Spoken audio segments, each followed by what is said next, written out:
ಎಲ್ಲರಿಗೂ ಪ್ರತಿತಿ ಅಡುಗೆ ಮನೆಗೆ ಸ್ವಾಗತ.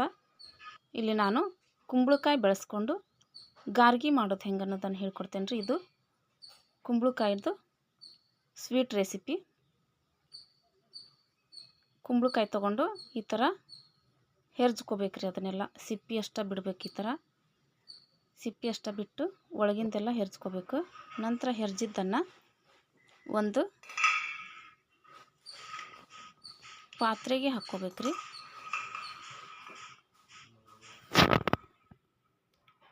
ಪಾತ್ರೆಗೆಲ್ಲ ಹೆರ್ಜಿದ್ದು ಹಾಕ್ಕೊಂಡ ನಂತರ ಇದನ್ನೆಲ್ಲ ಗ್ಯಾಸ್ ಮ್ಯಾಗ ಇಟ್ಕೊಂಡು ಬೆಲ್ಲ ಮತ್ತು ಹೆರ್ಜಿರುವಂಥ ಕುಂಬಳಕಾಯಿ ಎರಡನ್ನ ಅಷ್ಟೇ ಚಲೋತ್ನಂಗೆ ಬೆಲ್ಲ ಕರಗೋ ಮಟ್ಟ ಕುದಿಸ್ಕೋಬೇಕ್ರಿ.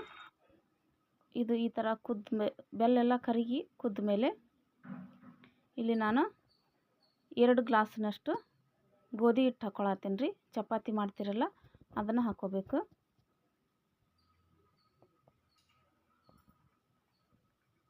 ಸ್ವಲ್ಪ ಏಲಕ್ಕಿ ಮತ್ತು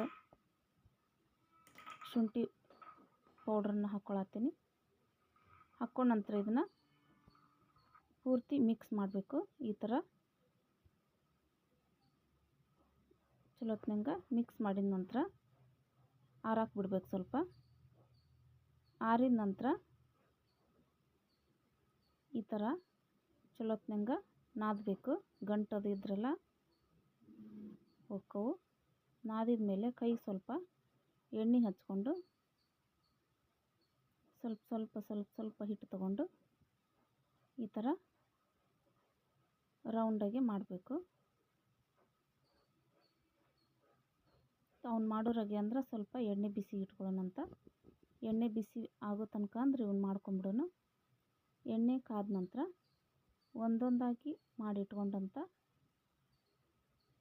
ಗಾರ್ಗಿನ ಎಣ್ಣೆ ಒಳಗೆ ಹಾಕಿ ಗೋಲ್ಡನ್ ಬ್ರೌನ್ ಬರೋವರೆಗೂ ಕರಿಬೇಕ್ರಿ. ಇದಕ್ಕೆ ಕುಂಬಳಕಾಯಿ ಹಾಕಿದ್ರಿಂದ ಭಾಳ ಟೇಸ್ಟ್ ಬರ್ತಾವೆ. ಇದು ಬಿಸಿ ಇರುವಾಗ ತಿನ್ನೋಕ್ಕಿಂತ ಆರಿದ ಮೇಲೆ ತಿಂದ್ರೆ ಭಾಳ ಟೇಸ್ಟ್ ಇರ್ತೈತೆ ರೀ. ಇದನ್ನು 1 ವಾರಗಟ್ಟಲೆ ಇಟ್ಕೊಂಡು ತಿಂದ್ರೂ ಕೆಡೋದಿಲ್ಲ, ಚಲೋ ಇರ್ತೈತಿ. ಈ ಥರ ಗೋಲ್ಡನ್ ಬ್ರೌನ್ ಬರೋವರೆಗೂ ಕರಿಬೇಕು. ಮತ್ತಿಲ್ಲೇ ಮಾಡಿಟ್ಕೊಂಡಂಥ ಗಾರ್ಗಿನ ಹಾಕಿ ಕರಿಯತ್ತೇನೆ ರೀ. ಈ ಥರ ಬರ್ತೈತಿ. ಈ ರೆಸಿಪಿ ಯಾರಿಗೆಲ್ಲ ಇಷ್ಟ ಆಯಿತು ಅವ್ರಿಗೆ ಲೈಕ್ ಮಾಡಿರಿ, ಶೇರ್ ಮಾಡಿರಿ ಮತ್ತು ಸಬ್ಸ್ಕ್ರೈಬ್ ಮಾಡಿರಿ ಅಂತ ಹೇಳ್ಕೊತ ಇವತ್ತಿನ ವಿಡಿಯೋನ ಇಲ್ಲಿಗೆ ಎಂಡ್ ಮಾಡ್ತಾಯಿದ್ದೀನಿ. ಎಲ್ಲರಿಗೂ ಧನ್ಯವಾದಗಳು.